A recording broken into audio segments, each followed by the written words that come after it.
From KGW, this is The Good Stuff. You kept me, and you bring incredible meaning to the words Good Samaritan. Tonight on The Good Stuff, thanking her lifesavers, a tired woman gets a chance to meet the couple that came to the rescue when she suddenly collapsed during a jog. Thanks so much for joining us. I'm Deidre Johnson. The couple, along with an off-duty firefighter, jumped in when that woman suffered cardiac arrest. Sydney Dorner was there for their reunion on Friday. It was a very typical day, which is honestly more haunting to me. Amy Volman went into cardiac arrest last September, but today she was reunited with the people who helped save her life. I know that minutes and even seconds matter in determining survival, and the fact that you were so close to provide medical assistance is perhaps the biggest miracle of all. Amy says she was at her daughter's soccer game in Tigard, wanting to squeeze in a quick run to gear up for her upcoming 10K. I remember part of the run, and then the next thing I remember, I woke up in the hospital and I was in a cardiac unit. Luckily, a couple driving home spotted her. Immediately, I stopped the car and ran over to her to see what was going on. Kevin Alsvik tried shaking Amy, but she was unresponsive. His wife, Leah, called 911, and with the help of dispatchers, Kevin started CPR. I just, kept doing those chest compressions as fast and as hard as I could.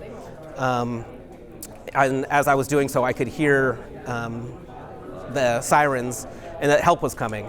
Leah and Kevin's 911 call generated an alert on the Pulse Point app. It alerts people CPR trained to respond to any cardiac arrest near them. Christian Adair, an off-duty Tualatin Valley fire and rescue firefighter, received the alert. I hustled up there to see what I could do, and based off of my experience at work, at least I can potentially bring a little bit of knowledge or understanding or a little bit of calm to the scene. Christian says 5 minutes later, paramedics arrived, transporting Amy to the hospital. He says the swift response not only saved Amy's life, but also lessened her chances of brain damage. Somebody's heart is not functioning. Every minute, every second matters. That's tissue that you can't get back. Amy recovered, discovering she has a rare heart defect where blood flow circulates in the wrong direction. She now lives with an implanted pacemaker and defibrillator. Amy says she will always be grateful for the couple that saved her life. It was your quick response and proactiveness that kept the blood flow to my brain. You kept me, and you bring incredible meaning to the words Good Samaritan. Sydney Dorner, KGW News. Wow, what an incredible story. Well, this weekend marked the kickoff to Lunar New Year festivities at the Lan Su Chinese Garden in Portland's Old Town. This is the year of the dragon, which is one of the 12 signs of the Chinese zodiac. The garden will host a month-long celebration that includes cultural performances, interactive activities, and an art exhibit that came to the Rose City all the way from China. This year we're celebrating the Year of the Dragon, which is typically known as a year of strength, a year of renewal, a year of energy, and we're super excited to see that energy brought here to Lan Su and to our Old Town community here in Portland. Happy Lunar New Year! The festivities run through March 2nd. Well, many people were out in Portland this weekend for the final days of the Winter Light Festival. It included more than 160 different lighted art pieces, and one of the displays there also celebrated the Lunar New Year. These dragons were carved out of a literal ton of ice. And so I thought it would be fun to do two dragons, and here we're going to do a Chinese dragon and we're going to do a European Western style dragon. And one's going to represent fire, one's going to represent water, and they're going to be shooting their elements, and they're going to be creating a heart together. Artists used chainsaws to create that sculpture that was displayed in Pioneer Courthouse Square. And we asked on social what you were up to this weekend. Some of you also checked out the Winter Light Festival. Heather posted this close-up shot of one of the displays this year. Ashley shared this photo of her little one's first Blazer game. So fun. She says he got to sit on the court during halftime and high-five the players. Awesome. And Marianne was there for the high school district FA swim meet in Corvallis. She says the Silverton Aqua Foxes are going to state. Congratulations. And Tiffany got a chance to see a cousin she hasn't seen in over 10 years. Such an amazing reunion. And Linda had a chance to celebrate her grandson's birthday this weekend. And check out this spread Veronica had while watching the Super Bowl at a viewing party at Spirit Mountain Casino. Just looks delicious.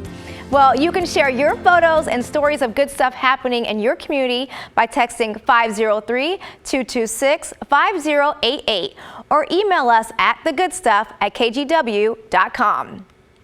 Well, the Super Bowl was certainly good for Chief fans and, of course, the Swifties, also known as the Taylor Swift fans for that matter. This was the home crowd going wild in Kansas City when the Chiefs scored the game-winning touchdown. But closer to home in Washington, some were glued to the halftime show.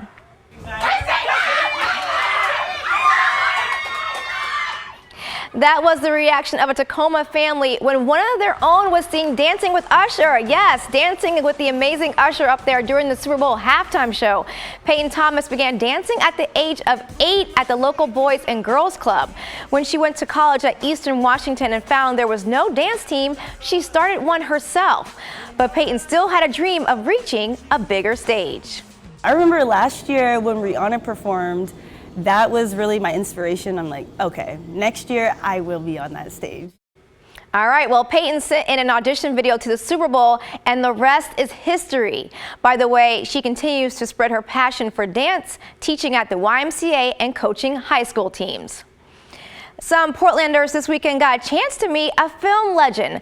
The Hollywood Theater hosted Pam Grier. She appeared for the 50th anniversary of the movie Foxy Brown. Grier also starred in Coffee and received a Golden Globe nomination for Best Actress in Quentin Tarantino's Jackie Brown. We spoke to her about what it was like to play those roles in the early 1970s.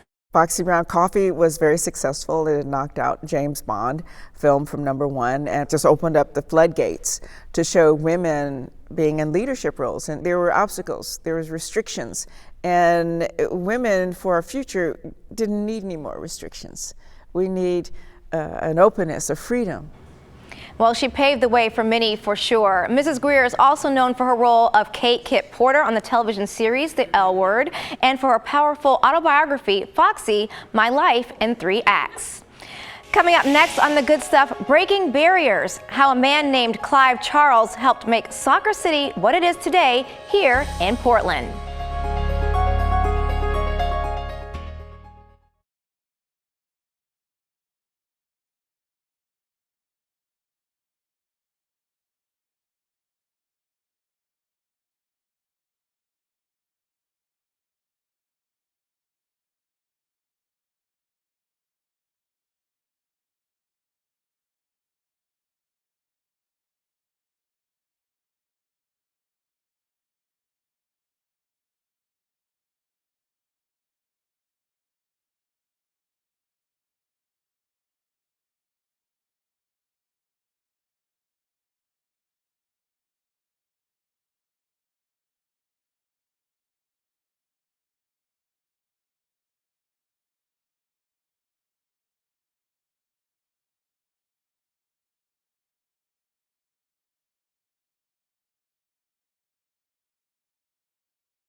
Welcome back. We've been celebrating Black History Month by sharing local stories of people who broke barriers. Today, we're talking about Clive Charles, one of the biggest game changers in the history of Portland soccer.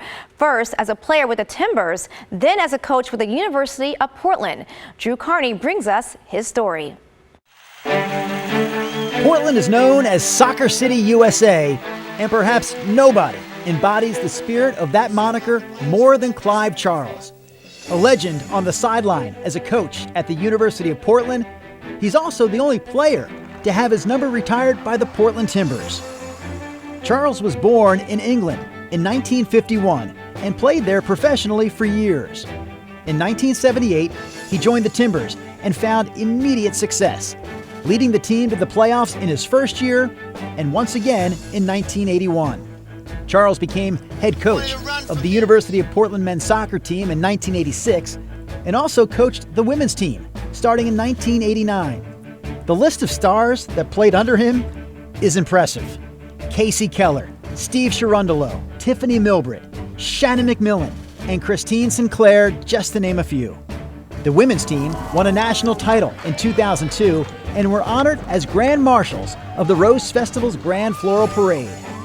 In 2003, just a year later, Charles passed away from prostate cancer.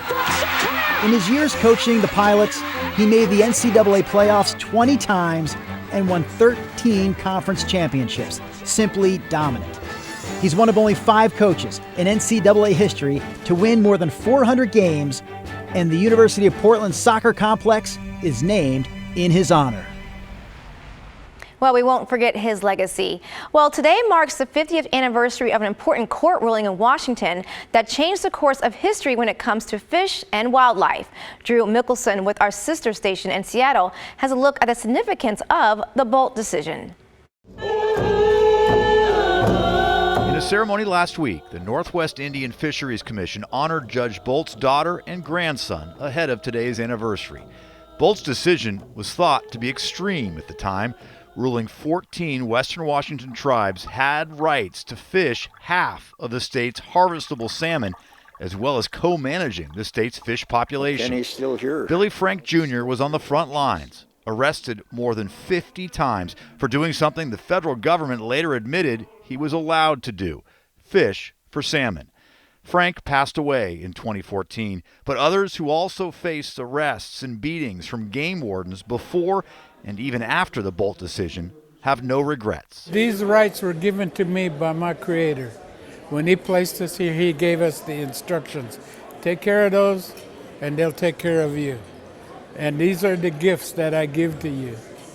So that's what I'm trying to do, is protect those gifts. Still to come, need a treat for your sweetheart this Valentine's Day, or maybe an anti-Valentine's Day dessert? Well, this Portland shop has you covered. But first, let's take a look at some more of your weekend photos.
If you're looking for a sweet treat for Valentine's Day, our Sunrise crew got a taste of what's offered at a favorite Portland bakery, Fat Cupcake. And they even have a little something for those that aren't too fond of the holiday. Take a look. Angelica is here with some of the goodness. There is so much to talk about. I love this for starters. This is one of your cakes that you made in the shape of a cupcake.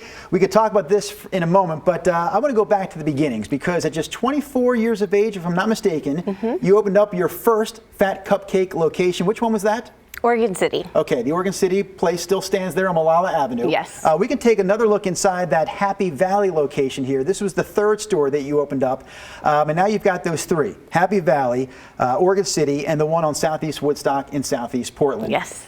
Can you tell me how you came up with the name of Fat Cupcake? What does that mean exactly? You know, it's really random. I had one employee at the time, we were trying to come up with a name, and he just started spitting out words, and when he said Fat Cupcake, I just saw the logo, I saw the color, the font, and it stuck. It is catchy. And for some reason, after all these years, I have remembered that name. It always sticks out in my head. Fat Cupcake. You've got that Fat Cupcake cake right here. Typically, I mean, how many days, weeks, months in advance do I have to call you to order something like this? Just 3 days. Really? Yes. Okay. We can do it. And a cake like that, you tell people feeds how many? 12. All right. Let's get back to the Valentine's Day holiday. Before we get into this very special anti-Valentine's cupcake that you've made, you do have some others that are more traditional in style. Can we talk about this guy right here? Absolutely. This is our strawberry champagne. So it's a champagne cupcake. It has a strawberry filling and then a champagne buttercream. There's something down here that has a stick attached to it. I like a food item that has a stick attached to it. What is this? This is a cake pop. Okay. Chocolate cake inside? No, this one has a vanilla cake and then it's dipped in a white chocolate I don't ganache. know if I believe you. I may have to take a bite to see if that's true or not. I actually don't know if I believe me either because I can't see the bottom of the cake. Let's go find the answer ourselves, Angelica. Okay, we'll see. Oh, it's chocolate. I was wrong. I thought I smelled chocolate. Okay. Okay. Now we get to more chocolate because you do have this special cupcake. Where did it go? Well, there it is. We've got this cupcake that you designed a few years ago. You call it the Anti-Valentine's Cupcake. Yes. I have a mouthful of cupcake right now. That is, if I'm not mistaken, I don't know how else to say this more delicately, the poo emoji that's on top of this cupcake. That's true. What the heck is going on here? We actually call it the turd to be classy. The turd is yes, you it's think classier. The turd is classier than poo? We try.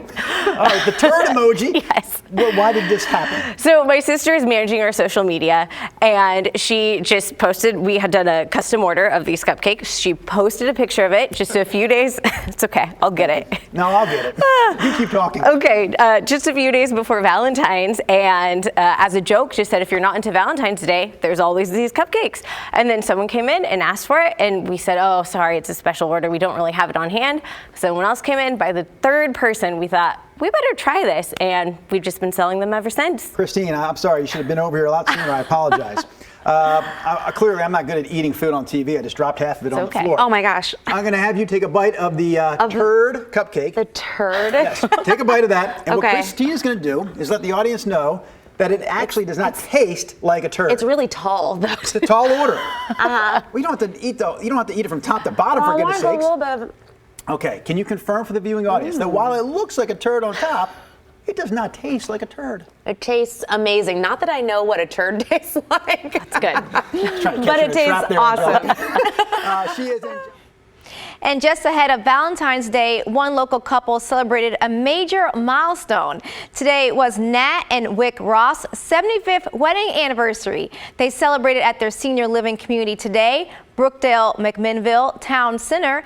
Nat, who's now 94, met Wick, who's 96, in high school. She asked him to the Sadie Hawkins dance. Wick then left for the Marines, but the two reconnected when he got back. The couple says they've gotten to live life with their best friend by their side. What a remarkable anniversary. Congratulations to you both. Well, still to come, learning to ride a bike in PE class, the nonprofit helping to add the skill to curriculums around the country, and the big donation helping some students in Portland get started.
Some Portland students got a fun surprise today. It's all part of an effort to give every child a chance to learn how to ride a bike.